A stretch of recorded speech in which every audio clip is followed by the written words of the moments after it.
Okay, again, I've been travelling around, so I'm not quite sure what I'm going to be talking about this evening, but somebody mentioned a subject I haven't really talked about for a long time, and that's actually how, in Buddhism, we deal with addictions and obsessions, and what are the skillful means of overcoming those addictions and obsessions, so we can feel a sense of freedom from these things.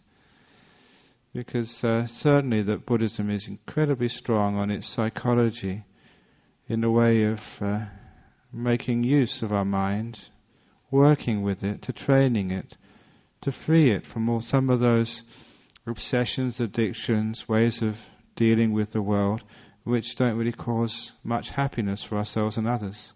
And obsessions and addictions are one of those parts of the mind which can cause enormous problems and difficulties for people. So what are the skillful means of overcoming those addictions and obsessions? And it's not just addictions and obsessions, addictions to drink or obsessions with smoking, but it's also some of the other obsessions we have, some of the ways we speak to the people we love, some of the ways we act in our family or in our workplace, and even in some of the ways we think with our mind. These are all sometimes addictive, obsessive behavior, physical behavior, verbal behavior, or mental behavior, which can cause us so much suffering and cause so much pain to others. So it's worthwhile finding out about these things and knowing how to deal with them. So become a person who is internally at peace, happy with oneself, someone who doesn't have many problems inside, nor someone who creates problems for others. We become like a person who's kind to themselves and kind to others. So this is actually the end when we give up or find a way to release ourselves from addictions and obsessions. The reason why Buddhism is strong in this area is because it understands the cause and effect relationship of our mind, and how the mind actually works as a process, and how it gets into these ruts, these dead-end streets of obsessions and addictions. A dead-end street is a very good simile, because you get into these dead-end streets and you can't get out of them afterwards. You get stuck, and you don't know how to sort of remove yourself from this situation. But one of the great things which we have with understanding these things is understanding actually where they came from and how we get out of them. One of the great practices which we have in Buddhism, as part of meditation, but it's part of ordinary life as well, is the understanding, the practice of mindfulness. And again, this mindfulness is this awareness of the inner workings of the mind. It's as if we put a spotlight into our mind, into our thinking process, into our emotional process, into the way we react to situations in life. We put a spotlight onto all of that inside of ourselves to understand how it all works and why it all works. And just actually putting that spotlight of mindfulness inside and seeing what's happening and how it works, that by itself is a huge help to overcoming addictions and obsessions. You see how it all works. There's a whole process there, a whole route of thinking and emotional responses, which we keep getting sucked into again and again and again and again. The same old habits, the same old processes, the same old ways of reacting to some of the difficulties in life. Whether we react to those difficulties by taking a bottle and getting drunk, whether we respond to those problems in life with drugs, or with other obsessive behavior like our bad speech, or being hurtful and harmful to the people we love, or even being hurtful and harmful to ourselves. We see the whole process happening. Once you see the whole process happening, then it's not that hard to change the process. Our conditioned behavior of our mind, the way that thinking and emotions run, they run on well-worn courses. The same routes we've taken before, the same paths, the same condition and responses. We become brainwashed into following. We become creatures of habit, and that's what obsessions and addictions are. Habits habits of mind, habits of speech, habits of actions, which we see are not going to be conducive to happiness. Once we see them as habits, we find the way to overcoming habits is always through this marvelous practice of mindfulness. It's as if, and this is the simile which I've used many times, it's as if you're in a room and you can only see one door to move from that room to somewhere else. And you always take that same door, that same route, and it always leads to the same place, and it's not a very nice place you go to with some of these addictions and obsessions. With mindfulness, you see there's a second door, another alternative, even a third door, fourth door, many doors. Mindfulness gives you more choice, more opportunities, different ways of dealing with the same thing. Mindfulness expands your options, gives you different ways of dealing with the same problem. You can see that in just little practices which you can do in daily life. As I keep telling people when they come in here, good exercises in mindfulness are doing things in a different way every time. When you come into this hall, people who come into this hall regularly sit in a different place, not in the same chair every week. You become creatures of habit. Don't even come through the same door into this hall. There's 3 doors into this hall. Now please don't look at me as being a hypocrite, because I've got no choice. I have to sit in this chair, and I have to come through that door. Although this evening I was thinking of not coming in it because it was locked. Thinking of going back to Singapore. But I've got no choice. But sometimes I like doing things differently, coming through different doors, just for the heck of it.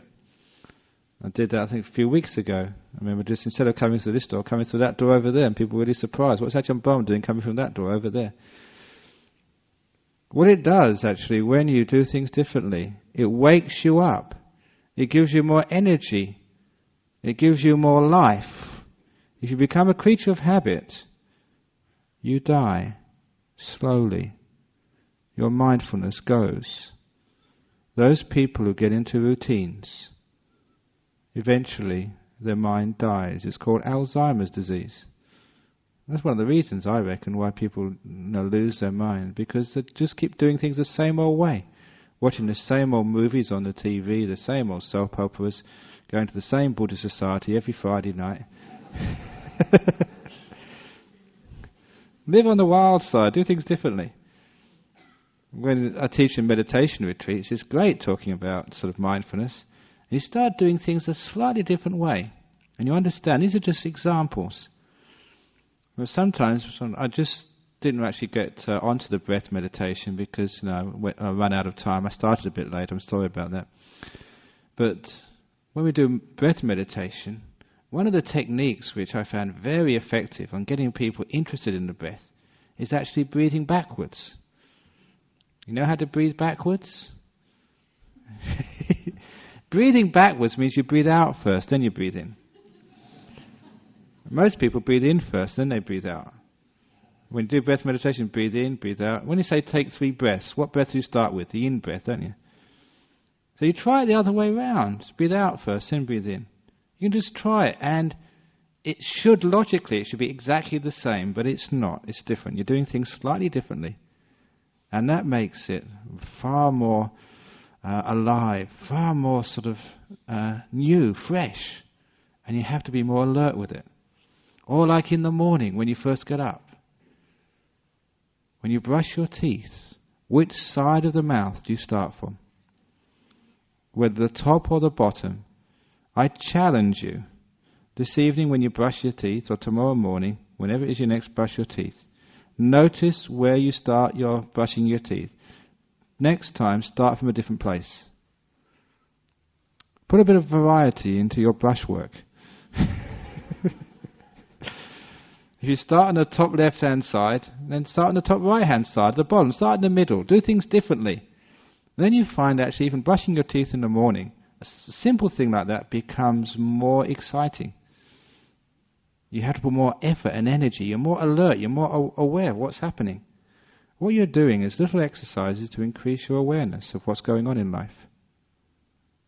doing things differently. You all know sort of if you always are creatures of habit, especially in relationships, always do the same thing, completely predictable, then you find your relationship dies. There's nothing interesting in there anymore. And your relationships to yourself will die. Because there's no life left. Just creatures of habit, the same old routines, just like a robot, not like a person anymore. Same old time, people say the same old things all the time, good morning, have a good day. Somebody told me just when I was in, I forget I don't know where I've been the last few days. Sometimes I wake up in the morning and I have to check where I am when I wake up.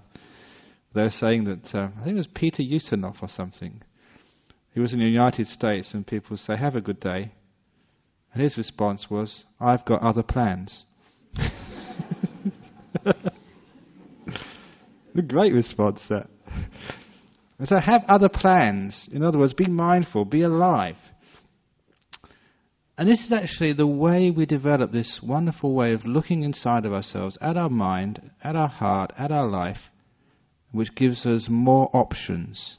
We discover that where we always thought there's only one way to breathe, in-breath first and then out-breath, now we find there's another way. Out-breath first and in-breath. When we first thought there was only one way to brush our teeth, there was hundreds of ways to brush our teeth.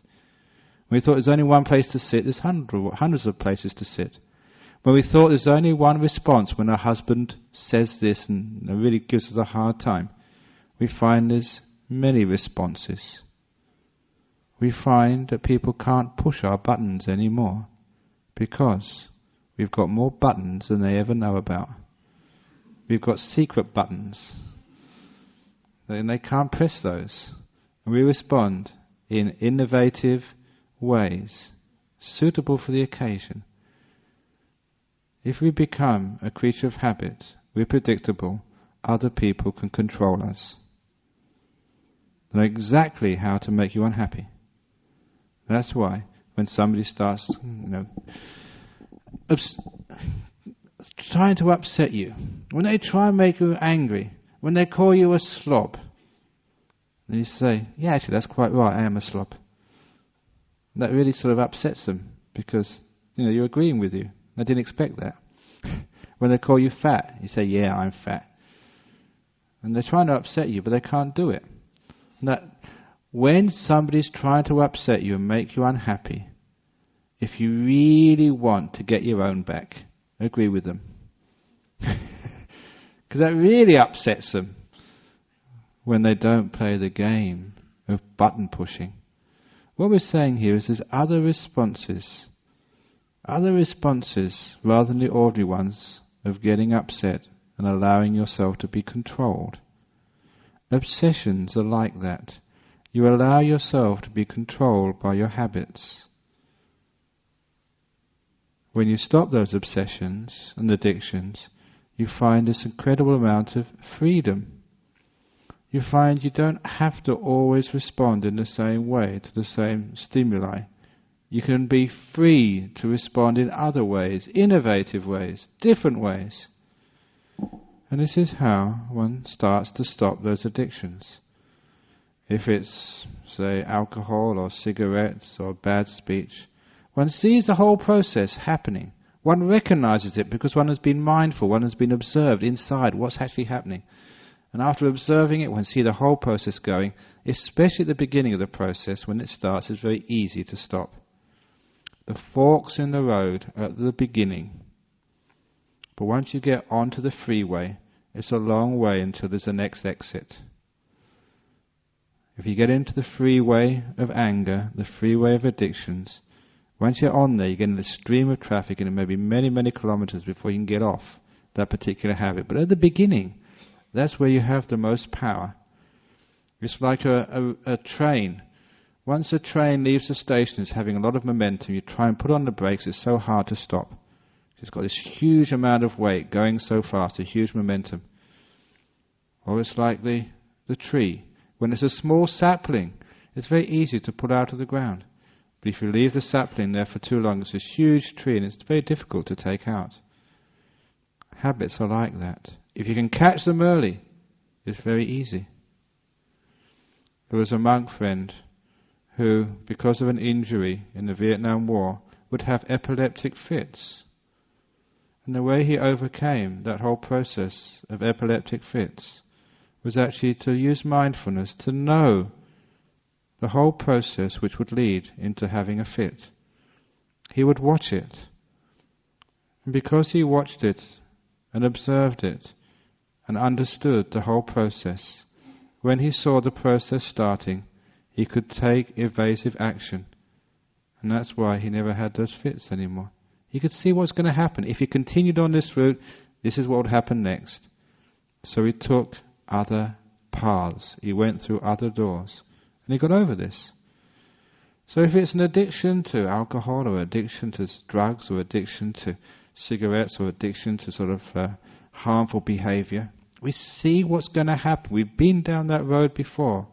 That's what mindfulness tells us. And mindfulness sees it happening, and we stop.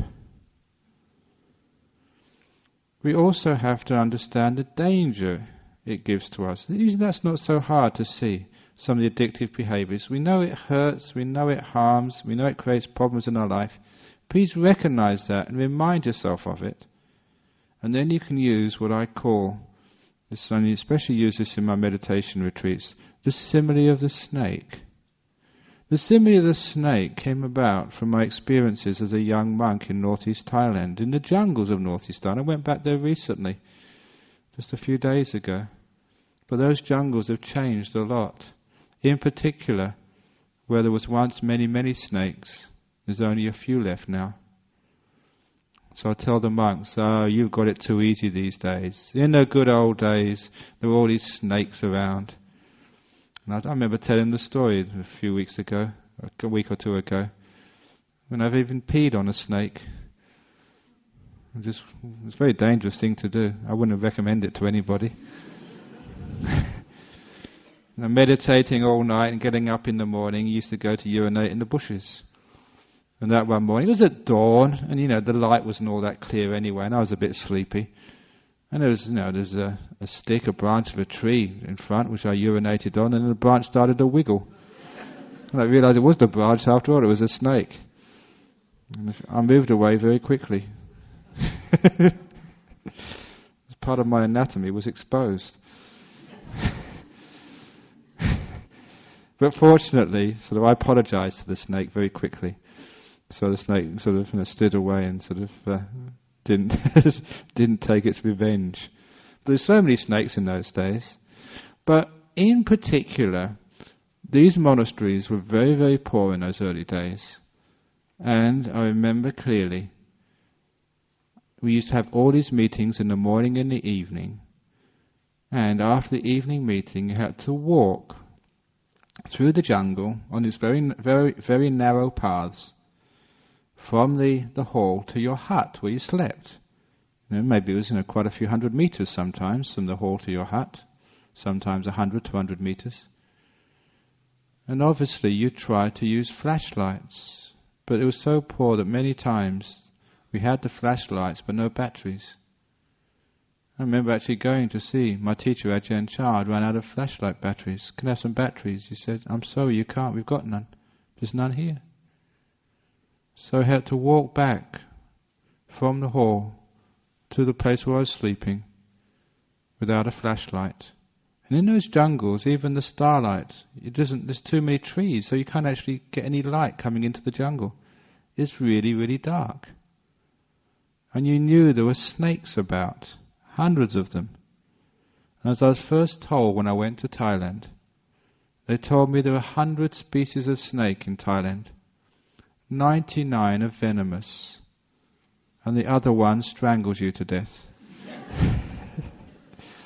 In other words, they're all dangerous. Thank you very much.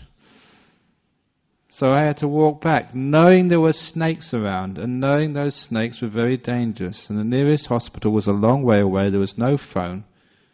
If you got bitten, you were in big trouble.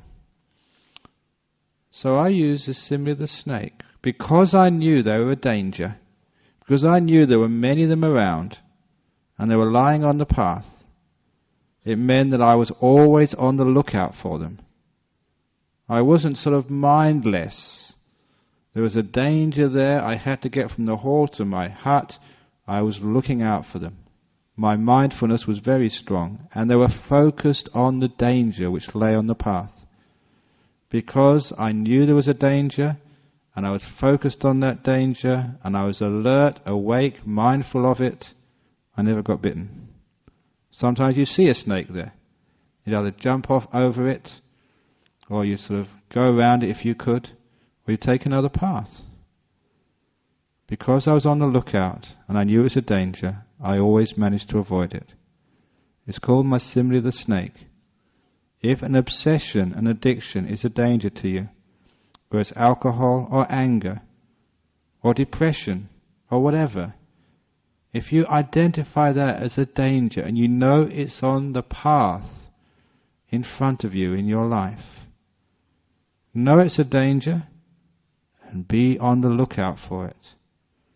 If you're on the lookout for it, you're aware it's out there and you're mindful, you're careful, you're alert, you find you can always step over these things. You can go another path, you can jump over them, and they never catch you.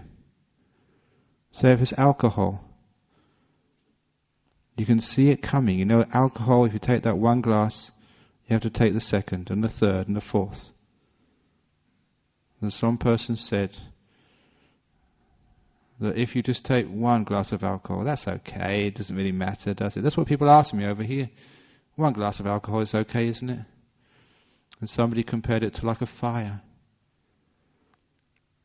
Big fires or small fires, they all burn. So even if you hold a match to your finger, it still burns and hurts. Even a small glass of alcohol takes away your mindfulness, your alertness. You're not as sharp as you were before. And because you're not as sharp as you were before, you can take that second glass of alcohol. As the old saying goes, sort of alcohol makes you crazy. Alcohol can make you angry. Alcohol can make you actually shout at your wife. Alcohol can make you crazy at your wife. Alcohol can make you want to shoot your wife. And alcohol makes you miss. That's an old Australian joke. That's the dangers of alcohol makes you miss. What we're actually saying over that's not a good Buddhist story, I must admit, but it lightens up the evening. But these are dangers. You see it as a danger. If you see it as a danger, you can actually see it happening. You want to look out for it. Look, this is a danger to me. I want to overcome this. If I see the craving coming up, I'm moving towards this, I'm going to take evasive action quickly. And mindfulness gives you the other opportunities. Same like anger. You know, it's terrible. It's rotten to, when you're angry at your loved ones. You've got to live with them. You're stuck with them. And if you get angry at your mum or your dad, or angry at your children, angry at your husband and wife, we all feel terrible about it afterwards. Oh, why did I do that? Why do I have to keep on relating to my loved ones like this? Why can't I be at peace with the people in my house? And you realise that creates so much suffering in your life. And so you start seeing when anger is about to come up, or these bad ways of speaking start to arise. You see the whole process coming, and something comes up, say, this is a snake, this is a danger. I don't want to be like this. I don't want my family to be like this. If I'm bickering with my husband, bickering with my wife, what are my kids going to do? They're just going to see that as a normal way of living life, and they're going to bicker and moan about their partners when they get married. And we just have this terrible, terrible way of living our lives. We don't bicker at our monastery and start talking rotten things about each other and putting each other down at my monastery. When we speak kind words. We train ourselves to speak kind words. We train ourselves with this snake simile. If that is your nature and you start to see this coming up, you recognize it as a snake, you make sure you never step on that. You jump over it, take evasive action, do another thing, do another way.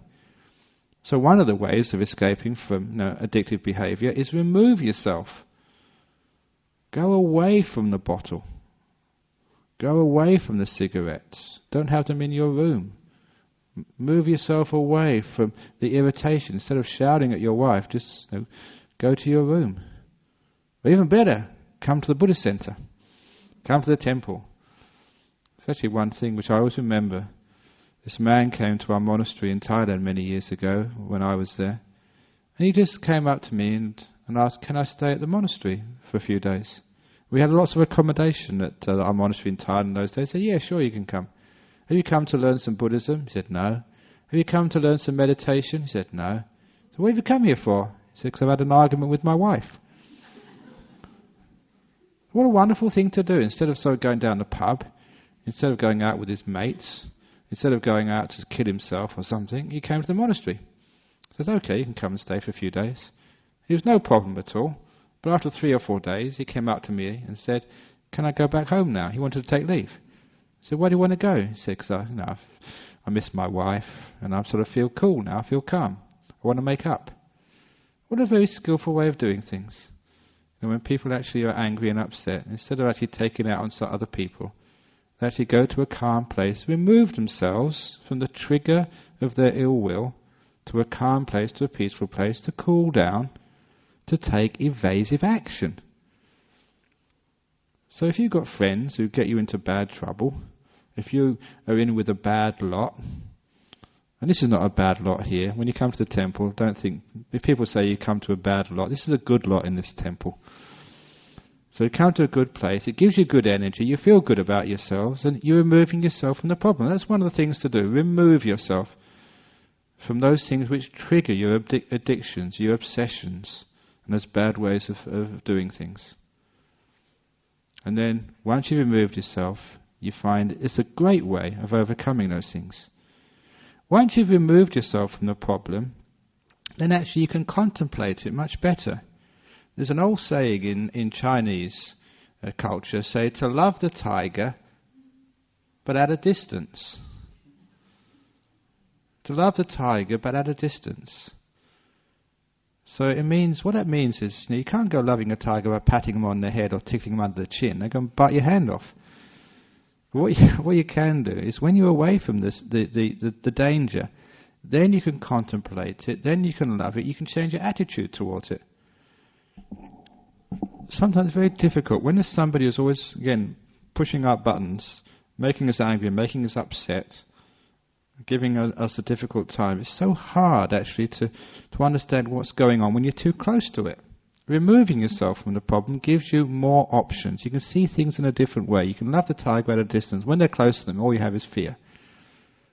You have these obsessive reactions. In Buddhism, I usually use the simile of the hand to understand this.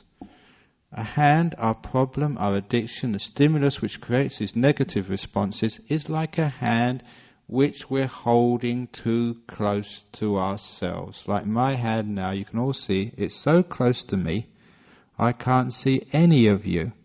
I can't see any light, any goodness. All I can see is my hand. The reason is it's too close to my eyes. Just for the tape here, I'm just actually holding it right above my nose, covering my eyes. I can't see anybody. It's not the hand's problem. The problem is it's in the wrong place. I should put it out to where it should be, at the end of my arm. Then I can see my hand, but I can also see all of you as well. I've got mindfulness, a bigger picture. So often with obsessions, we have a stimulus. Say, somebody, maybe your wife has left you, or maybe your father has died, or your child's got into big trouble. And that's all one sees in one's life, just this big problem. And we react in an inappropriate way. If it's like somebody who's died, we act in grief as if it's the only person who counts in this world. They've died. The only people who die is the one you love. You can't see the bigger picture. You can't see anything else in life except this huge problem which you're holding right in front of you. With a grief, you take that problem, you put it out here. Yeah, they died, but what else is going on in the world? What else happens in life? Who else have you got who love you, who you care for, who care for you as well, your other responsibilities? You put the problem where it belongs. You remove yourself from the problem. It's loving the tiger out of the distance, seeing the hand, but at the end of the arm, rather than holding it right in front of you. So you lost your job. So you've got cancer. There's more to it. If you hold the cancer right up to your hand, it's the biggest thing in the whole world. You can't see anything else. and you're in big trouble. You put it out here, you've got cancer, but it's only in part of your body, the rest of your body's healthy. Well, it's only part of the life, it won't last forever. There's other people who do this and get cancer and they get better again afterwards. Some die. But if you die again, so what? You get reborn again. You get another body next time. Maybe a better one next time. Who knows? Maybe this old one is getting old now anyway, getting ugly when you get old. Maybe it's time for a change of model. We hold it out on the hand over here. You know, what is death? It's only a part of life. It's no big thing. You know, when you get disappointed because things go wrong, so what? There's other things that have gone right in your life. Somebody dies, somebody gets born. It's happening all the time. So when you put it out here, you get distance from the problem. When you get distance from the problem, you find you can react in all sorts of different ways. You're not always reacting in the same way. You've got mindfulness, you've got more options, because you're seeing the bigger picture of things. So that's why that person, if they were stayed with their wife, when this man who went to our monastery years ago, if they stayed with their wife all the time, they'd be just too close to the problem. And they'd be reacting in the same way again and again and again. So they just put themselves a little distance apart, just for a few minutes, a few hours or whatever, and see the big picture. When they see the big picture, they've got more ways of responding, rather than always responding in the obsessive reactive ways, which we call addictions.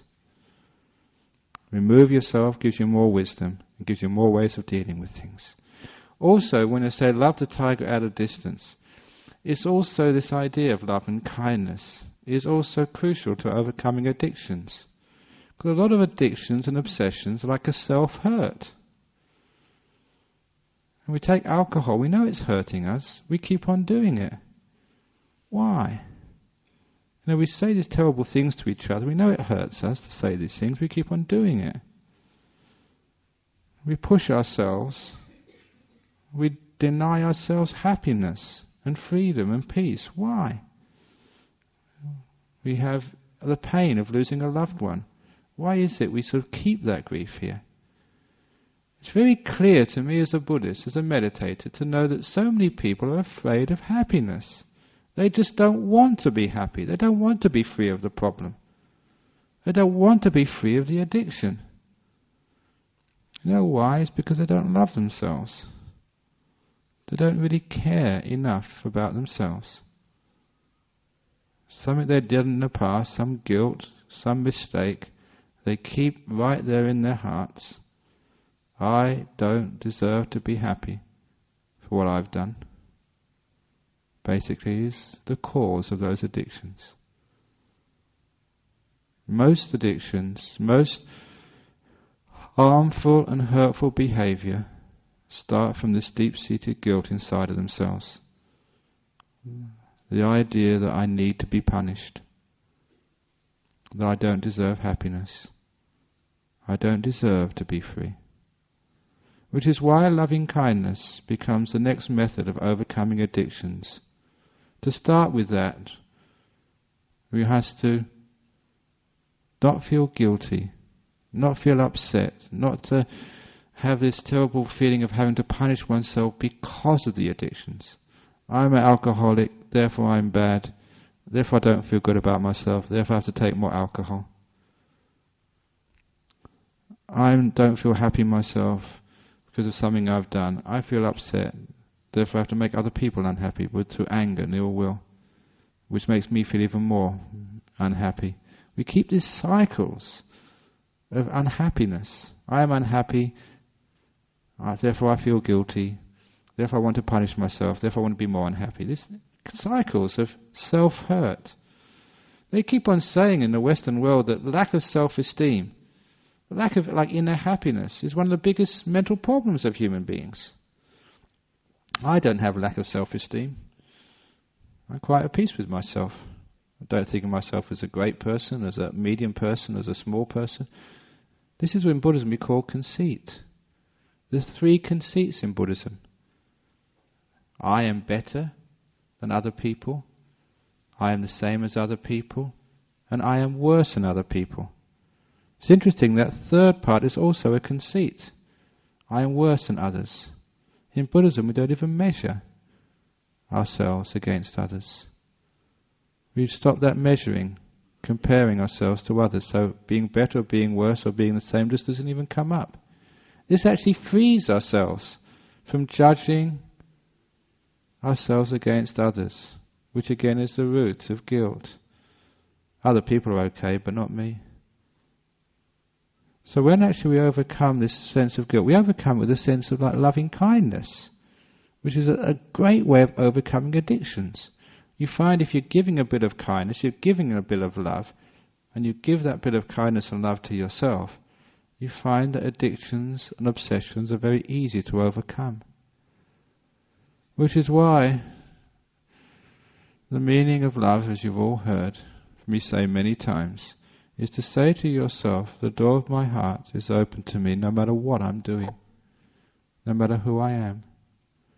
Even if I'm a drug addict, even I'm an alcoholic, even though I'm sort of do all these terrible things, still the door of my heart's open to me. I can be at peace with myself. I can love myself even though I'm doing these things. When you do this, you're actually undermining the cause of self-hurt and self-harm. You're starting the rehabilitation process.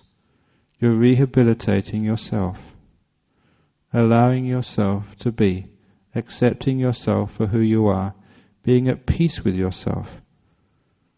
This type of Buddhist love we call metta, loving kindness, is just so important that we keep repeating it again and again in so many different disguises. Loving kindness, the door of my heart is always open to you, is called also letting go.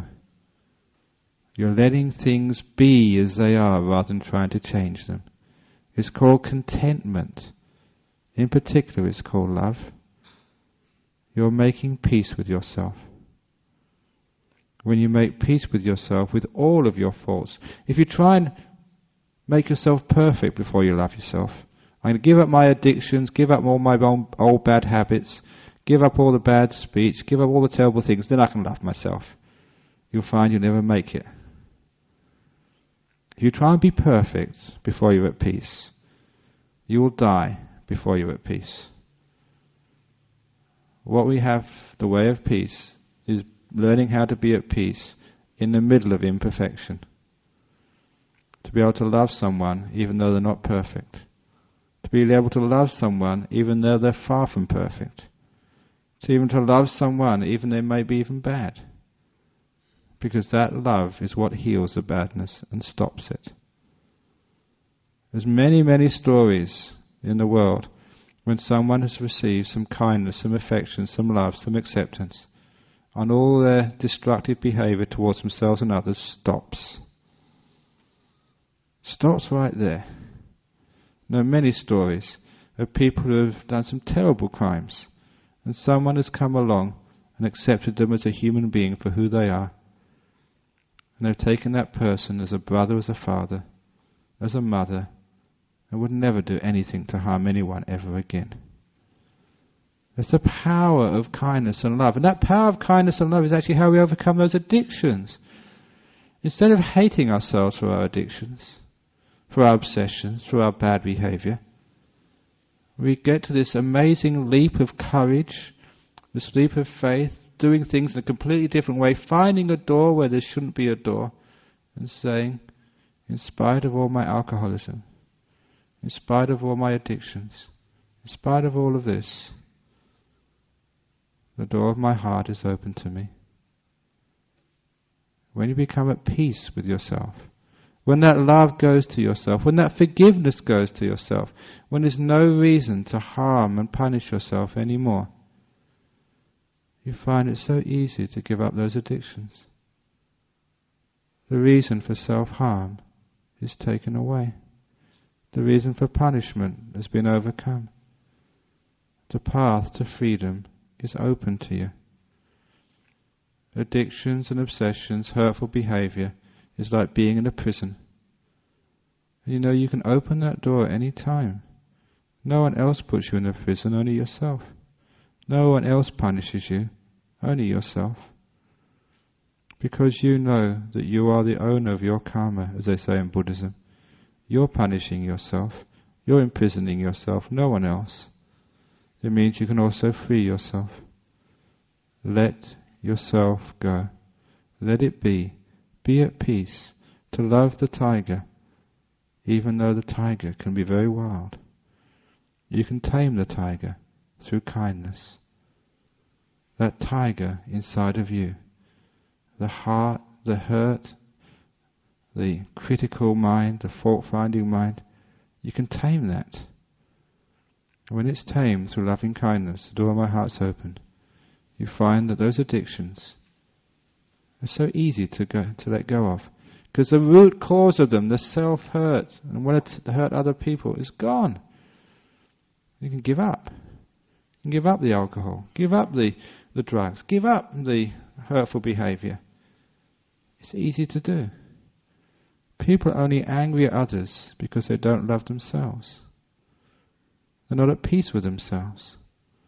I've seen this so often in the great monks and nuns I've known. They just can't get angry at other people, no matter what other people do or say about them. Why? It's because they're at peace with themselves. If you love yourself, you're at peace with yourself, you accept yourself, you find you can be so accepting of other people, so at peace, and destructive behavior disappears. So those of you who have addictions and obsessions, check that one out, whether you're not running on ill will or negativity. When that's overcome, you give yourself love and kindness, saying to yourself, again and again and again, until you understand what the meaning of those words are, the door of my heart's open to me, no matter who I am, no matter what I've done, my love still goes unconditionally to myself. Then you know, if you can know how to love yourself, you know how to love others. And your hurtful and harmful behavior stops right there. And the wonderful thing is that when you start stopping one hurtful and obsessive behavior, you find you start to feel this immense power and freedom. I remember the time when I gave up alcohol as a student. After giving up that alcohol, I felt this surge of energy for about a whole week. I was getting in charge of my life. I realized I could do these things. If I saw something that was not really helpful for me, I could actually let it go and stop it. You have this immense feeling of power over your life, over your destiny, especially your power over your happiness. When you start to give up obsessive behavior, give up some of the addictions, you find it can be done. You start one little thing, you give up one addiction, one obsession, one sort of negative means of behavior, and then you know how to give up all the negative behavior. And you feel surges of power. And those are powers of freedom. You look upon these negative behavior as just, again, like these controllers inside of your mind, these tyrants, which make you do things which hurt you, which make you do things which hurt other people. Why do you need to take drugs? Why do you need to sort of take alcohol?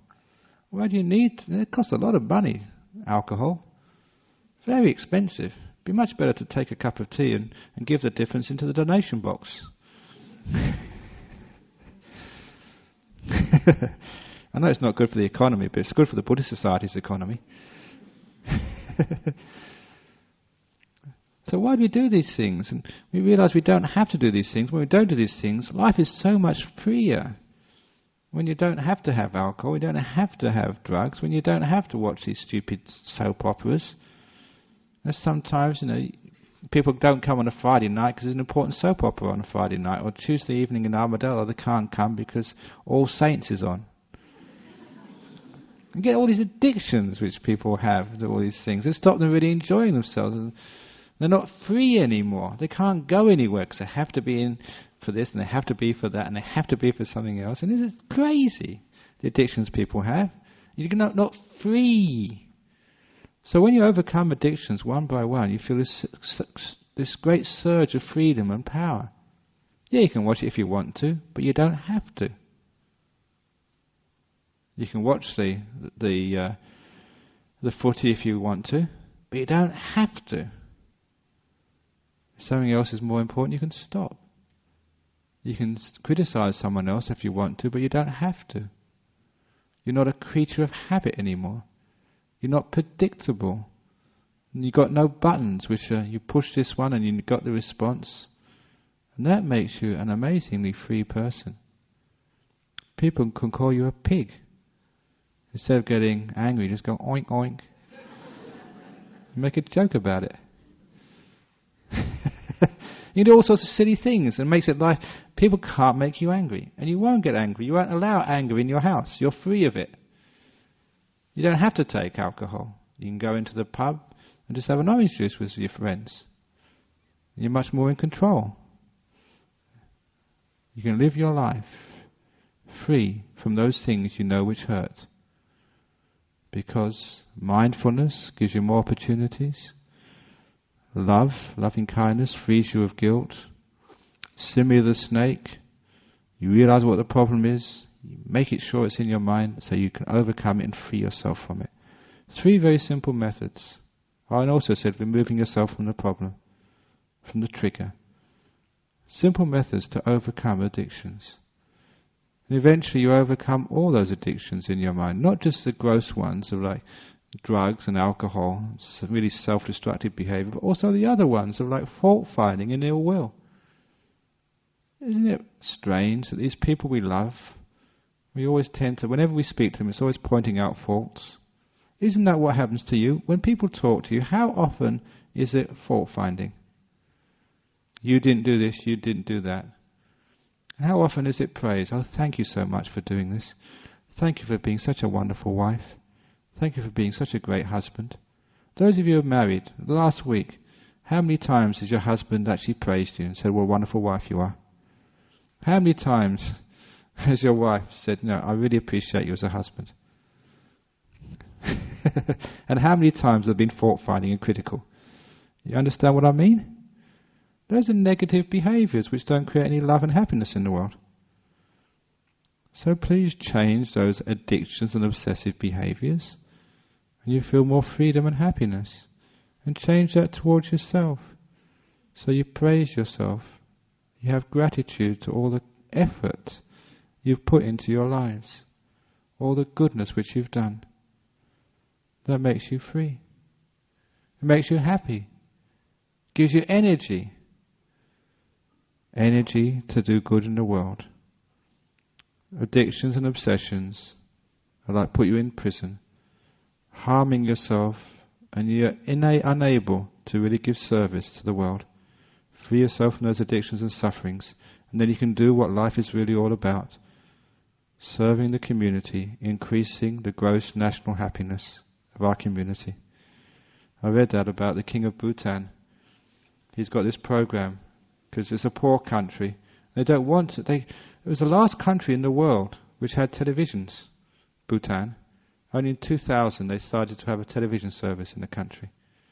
The Princess of Bhutan, she's a Buddhist and I've seen her a few times. She was telling me this.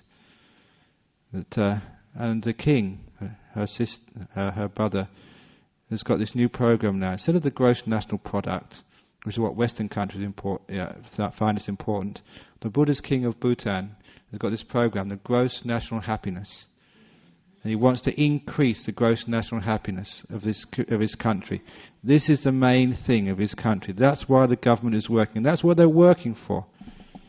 The happiness economy of the people. And really good on him. It's a wonderful thing to do. A wonderful way of... It's only a small country, insignificant in the world, so he can get away with it without having the IMF on his back. But this is actually what life is all about. Increasing the gross national happiness in your family. Increasing the gross national happiness of yourself and your friends, of our community, of our land, of our planet. That's why we give up obsessions and addictions. So we can really do what life is all about. The purpose and meaning of life. To increase the GNH, the gross national happiness of our world. So those are little ways of overcoming obsessions and addictions in your life, and the reason why we do these things, and also pointing out what life is all about. So there you are. It's really easy to do. No problem at all. So just do it. Okay. So, on that note, just do it. I mentioned this talk this evening is sponsored once again by Nike. Just do it. Just do it.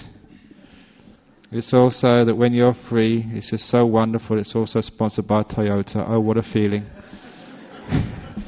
What else we got? There's only two I know, I think. So this is... okay, you can go Sadhu now. Yeah, okay, go on. That ends the talk.